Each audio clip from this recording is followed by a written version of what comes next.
तेजस्वी यादव आपको चरवाहा विद्यालय से राजनीतिक ज्ञान लिए हैं, तब पिताजी से पूछ लीजिए कि 1996 में हमने नहीं कहा था, माननीय उच्च न्यायालय पटना ने कहा था जंगल राज की, कहा कि उस अनैतिक कर्म से जो धनोपार्जन या राजस्व संग्रहण हो उससे रोजगार के अवसर सृजित हो।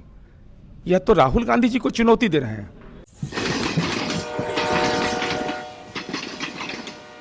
नमस्कार, मैं विष्णु नारायण द बिहार मेल के लिए। अभी हमारे साथ बातचीत करने के लिए हैं जदयू प्रवक्ता और एमएलसी नीरज कुमार।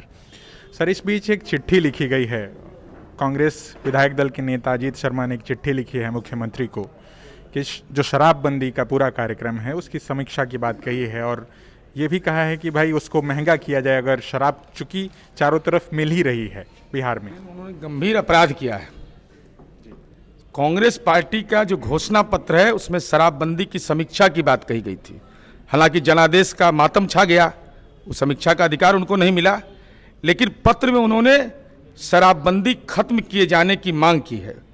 और उससे भी गंभीर अपराध उन्होंने यह किया है कि कहा कि उस अनैतिक कर्म से जो धनोपार्जन या राजस्व संग्रहण हो उससे रोजगार के अवसर सृजित हो।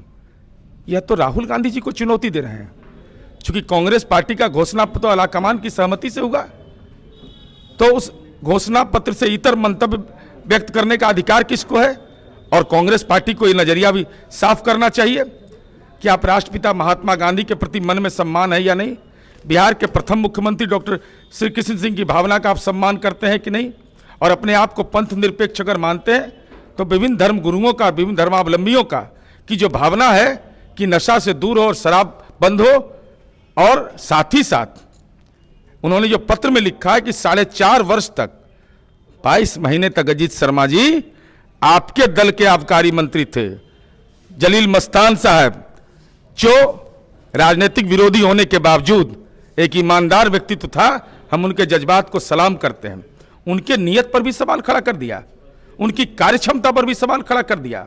इसलिए हम कांग्रेस पार्टी से अनुरोध करेंगे कि शराब पीने से क्या क्या फायदा है, इस पर श्वेत पत्र जारी करें। और दूसरा, अपने अपने परिवार में जो दूसरी पीढ़ी है उसमें प्रयोग करके और उसका बाकायदा मेडिकल रिपोर्ट लेकर के बिहार की जनता को बताएं कि हमारा बेटा बेटी परिवार का लोग इसका इस्तेमाल कर रहा है, उसे इतना लाभ हुआ है, आप लोग भी इसका लाभ लीजिए। और तीसरा, जहां शराब बिक रहा है और उसके से राजस्व आ रहा है वहां रोजगार की स्थिति क्या है यह बताना चाहिए कांग्रेस शासित प्रदेशों का। सर, सैद्धांतिक जो पक्ष है, एक तो आप लोगों ने शराबबंदी कर रखी है, मगर वो जो व्यवहारिक पक्ष है जगह जगह मिल रहा है, जो तमाम सरकारी आंकड़े आ रहे हैं वो आप लोग के खिलाफ जा रहे हैं। नहीं, उन आंकड़ों का अवलोकन जरा कर लीजिए कि लीवर कैंसर के मरीज कितने बिहार में मिल रहे हैं। IGIMS Patna, Mahavir cancer institute में जाकर अवलोकन जब करिएगा तब आपको एहसास होगा कि माननीय नीतीश कुमार जी ने शराबबंदी का जो फैसला लिया कितने बड़े सामाजिक हित में लिया है। और ये सवाल इस बात का नीति और नीयत का है ना। अब कोई यह कहे, अब अजीत शर्मा जी यह बता सकते हैं कि जहां के वो रहने वाले हैं वहां पर भागलपुर दंगा माथे पर कलंक था, उन्हीं की पार्टी का शासन था, तो उस समय दंगा हुआ, लेकिन हमको मौका मिला तो दंगाइयों को जेल भिजवाए हम। भाई ये सवाल कानून के अनुपालन का है, सरकार की नीति और नीयत का है, सामाजिक सरोकार का है। इसलिए एक महत्वपूर्ण अभियान को एक अपवाद की घटना के आधार पर पूरे जो उसकी नीयत है और नीति है उस पर कटघरे सवाल खड़ा करना, ये निश्चित रूप से गंभीर अपराध है। बिहार जैसे राज्य में जिसका जनसंख्या घनत्व इतना हो, जिसकी चुनौतियां हमारे लिए मानव विकास सूचकांक हो, नई पीढ़ी शराब मुक्त हो, ये धारणा रखनी चाहिए।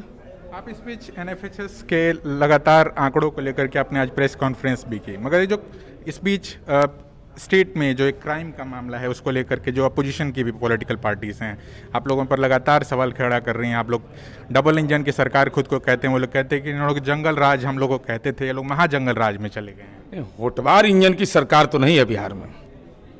डबल इंजन कहते हैं तो हमको कोई दिक्कत नहीं है, होटवार इंजन की सरकार बिहार की जनता को कबूल नहीं।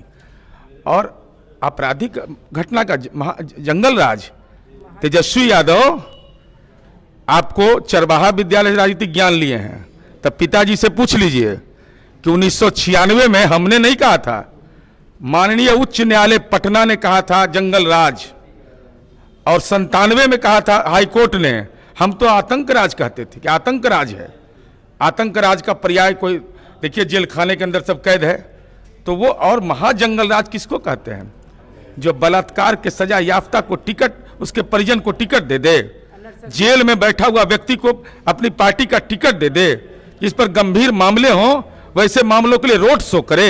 ये पात्रता तेजस्वी यादव आप में नहीं है, क्योंकि आप 420 के आरोपी हैं, तो राजनीति के भी आप 420 बन गए हैं।